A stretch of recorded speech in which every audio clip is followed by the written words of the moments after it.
Hello student, welcome to Academic Passion. Student, in this video we will discuss about the exercise 1.3 जो हमारा real number का है और ये हमारे क्लास 10th का है. ओके, आपका एनसीईआरटी बोर्ड का है. आप लाइक एनसीईआरटी पैटर्न है आपका सीबीएसई बोर्ड.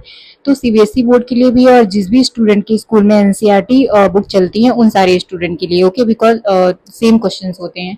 तो इस वीडियो में हम यही डिस्कस करने वाले जितने भी क्वेश्चंस हैं एक्सरसाइज 1.3 के हर उसके बेस्ट एक्सप्लेनेशन के साथ इस वीडियो में मैं इसको डिस्कस करने वाली हूँ.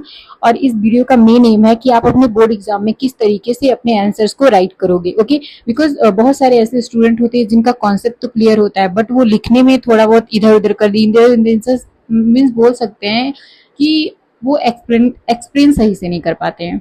ठीक है, तो इस वीडियो में मैंने एक्सप्लेनेशन के साथ साथ बहुत अच्छी तरीके से बताया है कि किस तरीके से आपको आंसर राइट करने हैं बोर्ड एग्जाम में. ओके नाउ, और ये क्वेश्चन बहुत इंपॉर्टेंट है आपका. जैसे यहाँ पे √5 को इरेशनल नंबर प्रूव करना है तो √5 की जगह पे कोई और क्वेश्चन दे दिया सकता है. √5 की जगह √3 बोला जा सकता है या √2 बोला जा सकता है, √7 बोला जा सकता है. तो बेटा कॉन्सेप्ट आपका वही रहेगा बट आपके क्वेश्चन थोड़े चेंज हो सकते हैं या हो सकता है आपके बाहर से कोई क्वेश्चन आ जाए. तो अगर आपका कॉन्सेप्ट क्लियर है, अगर आपने इस चैप्टर का इंट्रोडक्शन नहीं पढ़ा है रियल नंबर का तो मेरे चैनल पे है तो आप इसका इंट्रोडक्शन पढ़ लीजिए. ओके, मैं इसका लिंक जो है अपनी डिस्क्रिप्शन में दे दूंगी वीडियो के, आप ताकि वहां से विजिट कर लीजिए उस पर. तो अब यहाँ पे हमें प्रूव करना है √5 is a irrational number. We have to prove that √5 is a irrational number. आपको कभी भी रिमेम्बर दिस थिंग बेटा, अगर आपको कभी भी कोई ऐसा क्वेश्चन आता है और उसे इरेशनल प्रूव करना है तो आपको उस नंबर को क्या मान लोगे, उस नंबर को ये सपोज कर लो कि वो रेशनल नंबर है. इरेशनल प्रूव करना है आपको बट आपको सपोज करना है कि वो एक रेशनल नंबर है. फर्स्ट मैं एक क्वेश्चन आपको बहुत अच्छे से एक्सप्लेन करने वाली हूँ, उसी के भी यहाँ पे सारे क्वेश्चंस करने हैं. तो अगर आपने एक क्वेश्चन बहुत अच्छे से समझ लिया तो इससे रिलेटेड सारे क्वेश्चन को हैंडल कर लोगे. Okay now come to the topic. Now prove that √5 is a irrational number. We have to prove that √5 is a irrational number. तो हम क्या सपोज करेंगे, √5 इज अ रेशनल नंबर. हम √5 को रेशनल नंबर सपोज कर लेंगे. अब आपको पता है रेशनल नंबर क्या होते हैं बेटा. तो रेशनल नंबर क्या होते हैं, ऐसे नंबर जिन्हें हम p बाई क्यू के फॉर्म में रिप्रेजेंट कर सकते हैं but q is not equal to 0 is called the rational number. तो हमें पता है rational number p by q के फॉर्म में होते हैं. तो हमने जब √5 को रेशनल नंबर सपोज किया तो वी कैन राइट हियर कि ये p अपॉन क्यू के इक्वल होगा.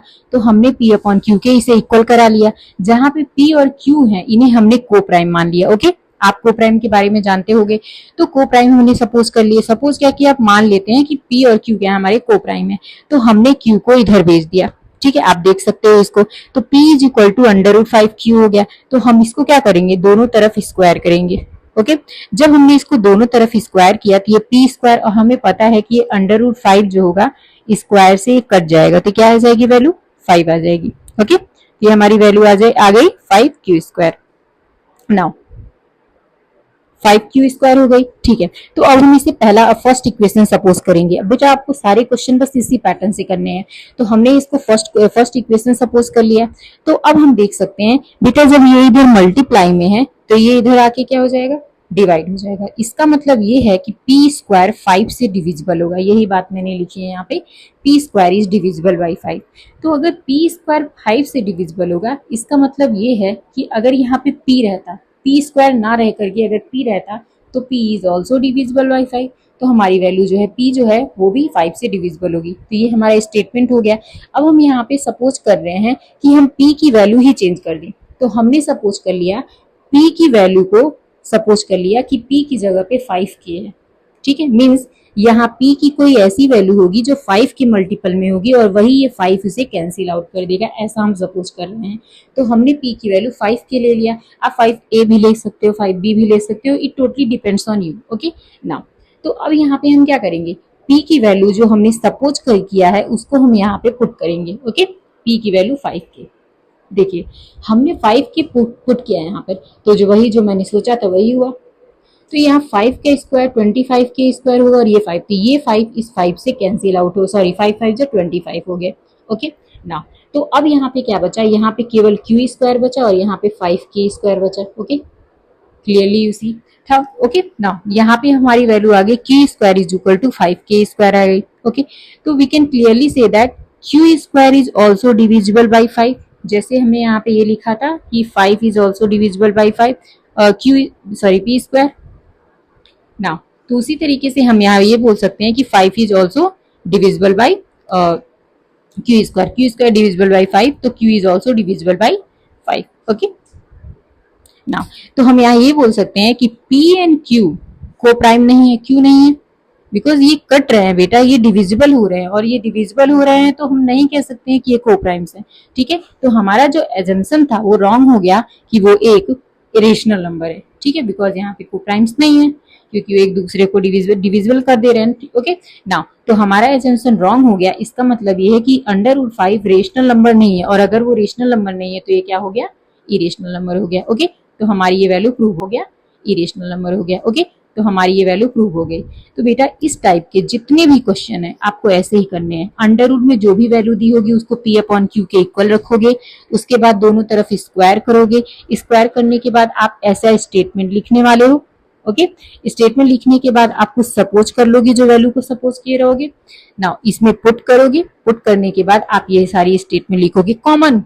अगर अंडर रूट 5 की जगह पे अंडर रूट 3 बोल दिया गया, अंडर रूट 7 बोल दिया गया, तब भी आपको ऐसे ही करने हैं। Okay, I hope you got it. आप इसे नोट डाउन कर लीजिए, आपको एज इट इज अपने बोर्ड एग्जाम में लिखने हैं।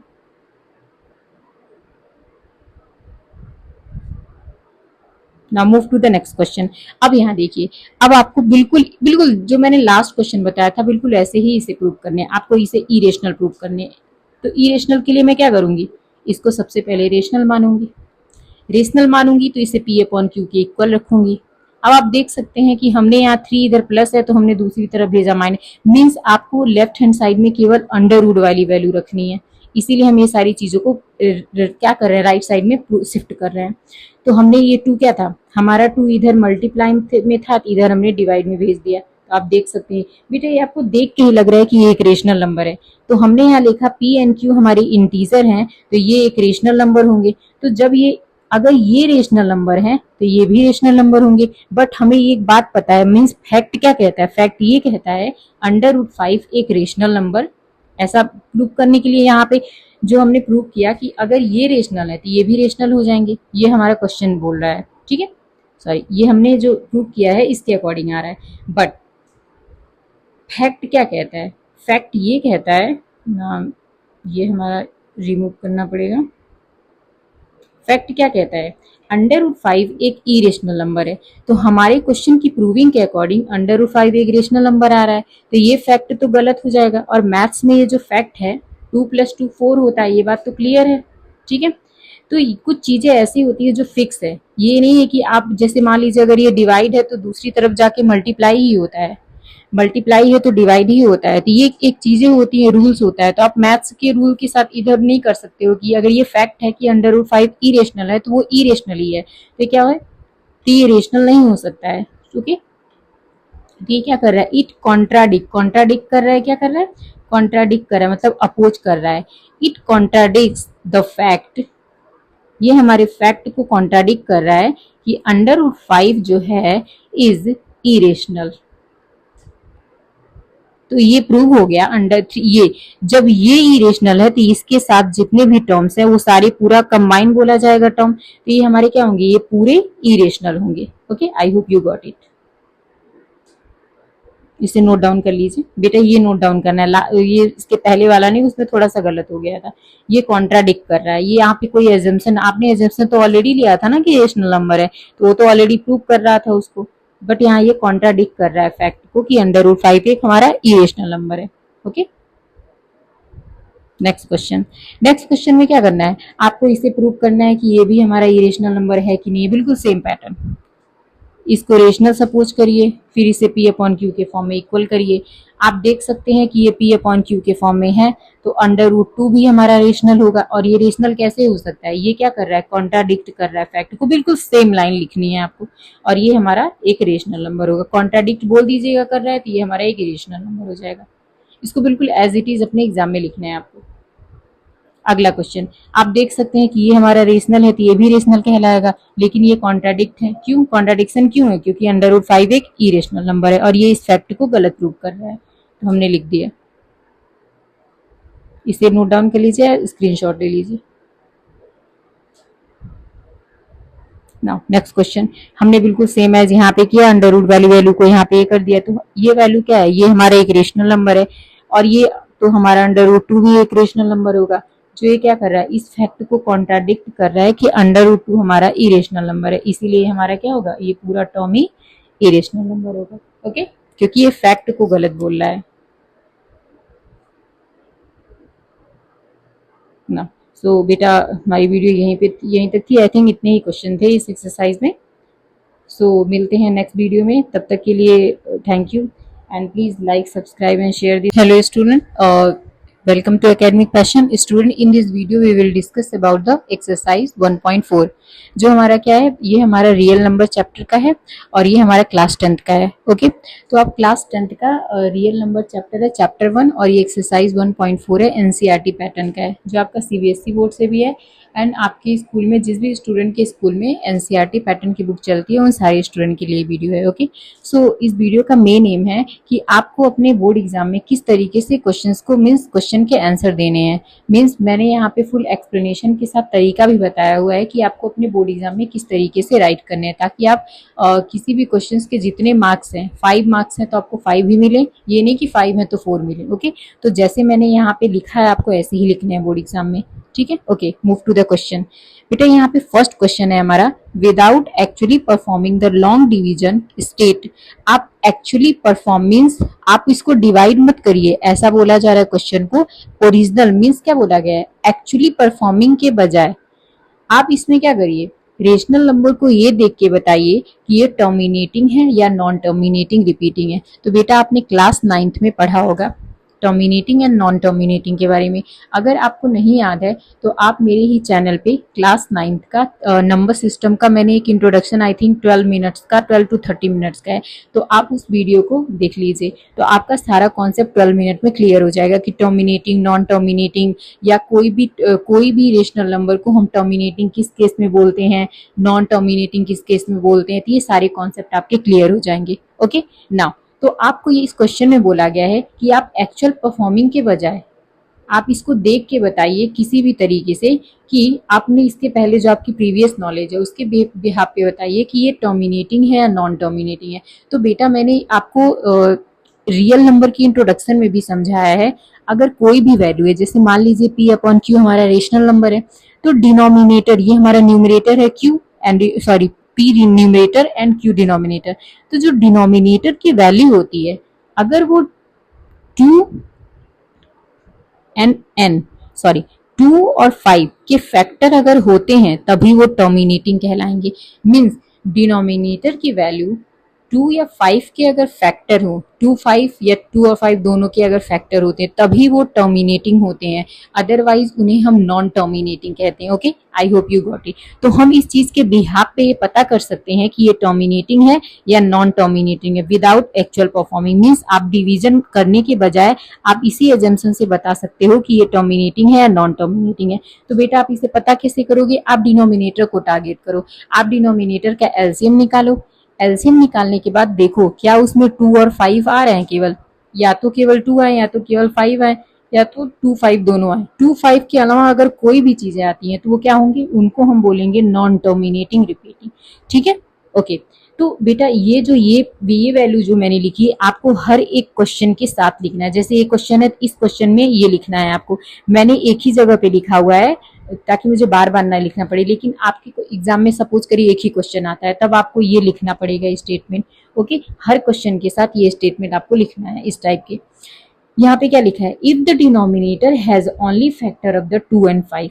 अगर डिनोमिनेटर के जो फैक्टर हैं 2 and 5 होते हैं तो वो टर्मिनेटिंग कहलाएंगे, टर्मिनेटिंग डेसिमल एक्सपेंशन। अदरवाइज वो क्या कहलाएंगे, वो नॉन टर्मिनेटिंग कहलाएंगे। तो बेटा ये आपको लिखना है और ये आपको लर्न भी करना है। तो चलिए हम देखते हैं, चेक करते हैं। तो हमने क्या कहा, हमने कहा डिनोमिनेटर को टारगेट करें, we will target the denominator. Okay, तो हमने डिनोमिनेटर का एलसीएम ले लिया, आपको एलसीएम लेना है, मैंने यहाँ ले लिया है। Okay, that is very easy and you have to. Okay ना, फैक्टर हमने किया, फैक्टर किया तो हम यहाँ देख रहे हैं ये 5 के मल्टीपल में आ रहा है। जैसा कि मैंने बताया था, अगर 5 या 2 के मल्टीपल में आता है तो वो क्या होंगे, यहाँ पे डिनोमिनेटर 5 का फैक्टर है, तो ये क्या होगा बेटा, तो ये होगा टर्मिनेटिंग, तो हमने यहाँ पे सीधे लिख दिया विदाउट एक्चुअल परफॉर्मिंग, ये टर्मिनेटिंग डेसिमल एक्सपेंशन है। ओके, तो आपका यहीं पे क्वेश्चन खत्म हो जाता है। बेटा इसको निकाल लेना। ओके, नाउ इसे नोट डाउन कर लीजिए। अगला चलते हैं, हम क्या करेंगे, डिनोमिनेटर को टारगेट करेंगे। जैसे मैंने यहाँ पे इतना ही लिखा है, आपको क्या करना है, सबसे पहले ये लाइन लिखनी है, ठीक है, उसके बाद ये लाइन लिखनी है, ठीक है। आई होप यू गॉट इट, ठीक है ना। तो यहाँ पे हमने इसका फैक्टर लिया, उसके बाद से फिर हमने देखा कि ये 2 के फैक्टर में आ रहे हैं, तो ये टर्मिनेटिंग कहलाएंगे, ठीक है। यहाँ पे आपको मन करे तो आप 8 का कर सकते हैं। अब यहाँ पे देख लीजिए, यहाँ पे 455 है, तो हम 455 का यहाँ पे एलसीएम करेंगे। हमने एलसीएम किया तो आप देख सकते हैं 5, 7, 13 आ रहा है। तो हम यहाँ ये देख पा रहे हैं कि 5 का फैक्टर तो है, बट यहाँ पे 7 और 13 भी आ रहे हैं। तो 7 और 13 की वजह से क्या है, ये नॉन टर्मिनेटिंग हो जाएगा। या तो 5 रहे, या तो 2 रहे, या तो 5 और 2 दोनों रहे, इसके अलावा और कुछ भी है तो आप सपोज कर लीजिए कि वो नॉन टर्मिनेटिंग ही है। तो हमने यहाँ पे क्या लिखा है, नॉन टर्मिनेटिंग लिख लिया। Okay, I hope you got it. तो बेटा इसे नोट डाउन कर लीजिए। और एलसीएम निकालना इज वेरी इंपॉर्टेंट कि आपके यहाँ निकालना है ना। अब इस पे चलते हैं, हमने यहाँ 1600 का एलसीएम निकाली है। अब हम देख सकते हैं यहाँ पे ये क्या है, एकदम परफेक्ट मेथड है। यहाँ पे 2 पावर n 5 की पावर n की वैल्यू के फॉर्म में है, तो ये क्या होगा, हमारा टर्मिनेटिंग होगा। आपको ऐसे ही बिल्कुल एज इट इज लिखने अपने बोर्ड एग्जाम में ना। नेक्स्ट क्वेश्चन हमने देखा, ये 343 7 के मल्टीपल में है, ये नहीं है इसके फॉर्म में, तो इसलिए ये नॉन टर्मिनेटिंग होगा। नोट डाउन कर लीजिए बेटा। अगर आपने चैनल को सब्सक्राइब नहीं किया है तो सब्सक्राइब कर लीजिए, और वीडियो को लाइक भी कर दीजिए, और अपने फ्रेंड के साथ शेयर भी कर दीजिए। ओके ना। हम यहाँ देख सकते हैं कि ये 2 5 के फैक्टर में है, तो हमने देखते ही पता चल गया, बट आपको यहाँ पे स्टेटमेंट को राइट करना पड़ेगा। स्टेटमेंट को राइट करना है और बोल देना है कि ये डेसिमल एक्सपेंशन है। जैसे यहाँ पे आप देख सकते हैं कि ये दोनों तो फॉलो कर रहे हैं, बट ये नहीं फॉलो कर रहा। अगर ये नहीं फॉलो कर रहा है तो ये नहीं होंगे, तो क्या लिखेंगे, नॉन टर्मिनेटिंग लिखेंगे। बेटा आपको स्टेटमेंट लिखना बहुत इंपॉर्टेंट है कि हाँ, अगर आपको क्वेश्चन के कॉन्सेप्ट समझ में आ रहे हैं, ये नहीं कि ये समझ लिया कि हाँ ये ऐसा ऐसा है, थोड़ा बहुत एक लाइन में लिख दिया, नहीं, थोड़ा लिखो कि ताकि लगे हाँ। नेक्स्ट क्वेश्चन हमने यहाँ पे देखा, ये कट रहा था तो हमने इसको कट कर दिया, 3 2 6 3 5 15। तो हमने ये देखा 5 का फैक्टर है, तो हमें ये पता चल गया कि ये टर्मिनेटिंग डेसिमल है, तो हमने यहाँ लिख दिया। अब हमने इसे भी कट किया, तो ये 10 5 और 2 दोनों का फैक्टर है, तो हमने बता दिया टर्मिनेटिंग डेसिमल है। ओके बेटा, ये इंपॉर्टेंट क्वेश्चन है दोनों। कुछ क्वेश्चन ऐसे हैं जो आपके बोर्ड एग्जाम के लिए इंपॉर्टेंट है, जो मैं यहाँ पे स्टार मार्क कर दे रही हूँ। ये इस टाइप के क्वेश्चन पूछे जाते हैं। तो बेटा मैं आपको यही सजेस्ट करूंगी, आप क्वेश्चन तो करिए, लेकिन उस पर पूरा डिपेंड मत रहिए। ये सपोज करिए कि हाँ, हो सकता है कि आपके बुक से बाहर के भी क्वेश्चन आ जाएं, लेकिन कॉन्सेप्ट बेटा वही रहेगा। तो आपके कॉन्सेप्ट क्लियर होने ज्यादा इंपॉर्टेंट है, ताकि आप कहीं से किसी भी बुक से अगर क्वेश्चन अगर आ जाता है आपके एग्जाम में, तो आप उसे करने के एवेल हो। फाउंडेशन अपना स्ट्रॉन्ग करिए। जैसे यहाँ पे हमने इसको कट किया, कट करने के बाद 30 आ गया, तो हमने इसका एलसीएम लिया। एलसीएम लिया तो हमने देखा ये 2 5 तो आ रहा है, लेकिन ये 3 की वजह से क्या हो गया, नॉन टर्मिनेटिंग हो गया। तो यहाँ पे लिख दोगे नॉन टर्मिनेटिंग, और इसका आप एलसीएम करोगे।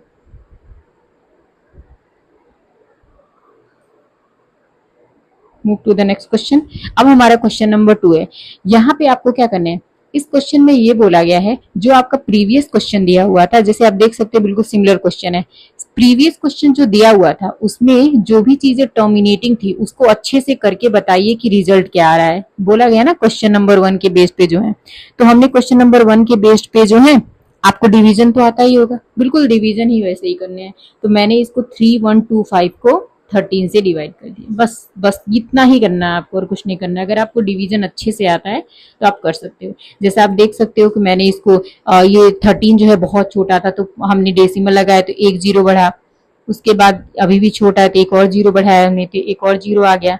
फिर एक जीरो अभी भी छोटा है तो एक और जीरो बढ़ाया तो ये आ गया। तो हमने ये इसको 4 टाइम्स कट किया, फिर 1 टाइम्स, फिर 6 टाइम्स। तो हमारा ये क्या आ गया, टर्मिनेट हो गया कि नहीं हो गया, टर्मिनेट हो गया। तो हमने यहाँ पे लिख दिया। ओके नाउ सेकेंड क्वेश्चन में भी हमने टर्मिनेटिंग दिखाया डिवीजन करके। तो मीन्स इन्होंने फर्स्ट क्वेश्चन में तो इन्होंने बोल दिया कि आप एक्चुअल परफॉर्मिंग मत करिए, लेकिन सेकंड क्वेश्चन में इन्होंने बोल दिया कि एक्चुअल परफॉर्मिंग करके भी दिखाइए। ठीक है ना, बिल्कुल बेसिकली आपको डिवीजन करना है। तो बेटा ये जो हमारा नॉन टर्मिनेटिंग था, तो जो नॉन टर्मिनेटिंग है इस क्वेश्चन में बोला गया है केवल जो टर्मिनेटिंग है बस उन्हीं को करके दिखाइए, नॉन टर्मिनेटिंग को नहीं करना है। तो हमने इसे ऐसे स्किप कर दिया। No. तो आपका डिवीजन बहुत स्ट्रांग होना चाहिए, जैसा कि आप देख रहे हैं इसमें ये हमारा नॉन टर्मिनेटिंग था तो हमने क्लियरली यहाँ पे राइट कर दिया, ये हमारी वैल्यू थी, हमने इसे निकाल दिया। बेटा इसे स्क्रीनशॉट ले लीजिए। आप यहाँ देख रहे होगे कि कुछ क्वेश्चंस ऐसे हैं जिसमें मैंने ज़्यादा एक्सप्लेन नहीं किया है। ज़्यादा एक्सप्लेन इसलिए नहीं किया क्योंकि बेटा वहाँ पे नीड नहीं है इतनी कि आप उसे ज़्यादा एक्सप्लेन करो। तो जितनी ज़रूरत की चीज़ें हैं बस मैंने इस वीडियो में उतना ही दिया और आपको ऐसे ही अपने एग्जाम में लिखने हैं ना। नेक्स्ट क्वेश्चन, जैसे कि ये नॉन टर्मिनेटिंग है तो हमने इसे ऐसे ही लिख दिया, यहाँ हमने इसको कर दिया, ठीक है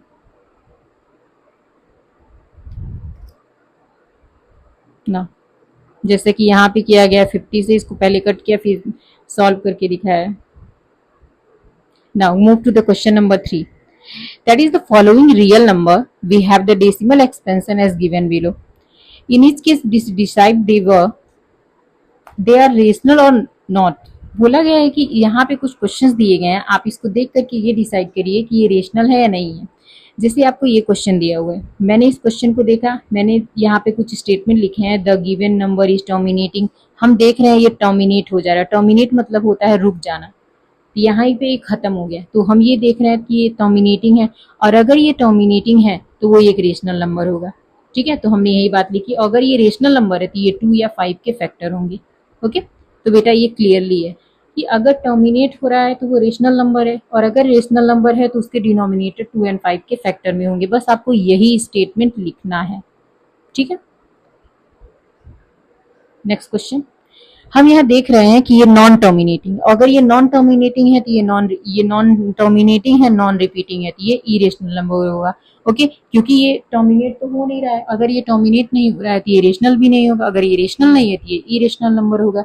जैसे आप देख रहे हैं यहाँ बार लगा है, बार लगा है इसका मतलब रिपीट हो रहा है, और अगर ये रिपीट हो रहा है तो ये रेशनल नंबर के फॉर्म में होंगे। ओके ना, तो यहाँ पे स्टेटमेंट हमने लिख लिया रेशनल नंबर का, जो मैंने फर्स्ट सेक्शन में लिखा था। सो बेटा इतना ही है।